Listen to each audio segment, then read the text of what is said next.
পুরান ঢাকার সরুগলির ভেতরে একটা বাড়ি আছে, যে বাড়ির দিকে রাত নামার পর কেউ তাকায় না। লোকজন বলে বাড়িটার শেষ জানালায় মাঝরাতে একটা মেয়েকে দেখা যায়। কিন্তু ভয়ের বিষয় সেটা না। ভয়ের বিষয় হলো ওই বাড়ির তিনতলা বহু বছর ধরেই নেই।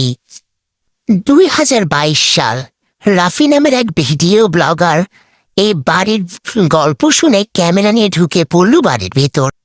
ভাঙা দরজা, দেয়ালে পুরনো পানির দাগ, সবকিছু স্বাভাবিক লাগছিল যতক্ষণ না সে দোতলায় গিয়ে একটা শব্দ শুনতে পায়।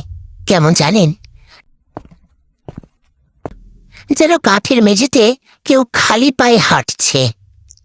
রাফি ভাবে ওপরে কেউ আছে, কিন্তু উপরে ওঠার সিঁড়িটা বহু আগেই ভেঙে পড়েছে।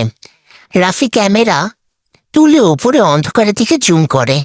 কিছু দেখা যাচ্ছিল না। হঠাৎ জানালার ফ্রেমে সাদা কাপড় পরা এক ছায়া দাঁড়িয়ে থাকতে দেখা গেল, একদম স্থির।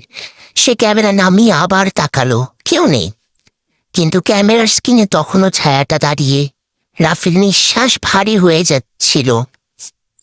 সে দৌড়ে সিঁড়ি দিয়ে নিচে নামতে গিয়ে দেখতে পেল সদর দরজাটা বাহির থেকে বন্ধ। সে অনেক ঠেলাঠেলি করলো দরজাটাকে খোলার, কিন্তু সে পারল না। অনেক কষ্টে দরজা ঠেলে বাইরে বেরিয়ে আসে সে। গলির মোড়ে এক বৃদ্ধ তাকে দেখে জিজ্ঞেস করলেন, তুমি কি ওই বাড়ির ভেতরে গেছিলে? রাফি হাঁপাতে হাঁপাতে বলল, জি। বৃদ্ধ চুপ করে তার ক্যামেরার দিকে তাকিয়ে বললেন, কিছু রেকর্ড করতে পেরেছো?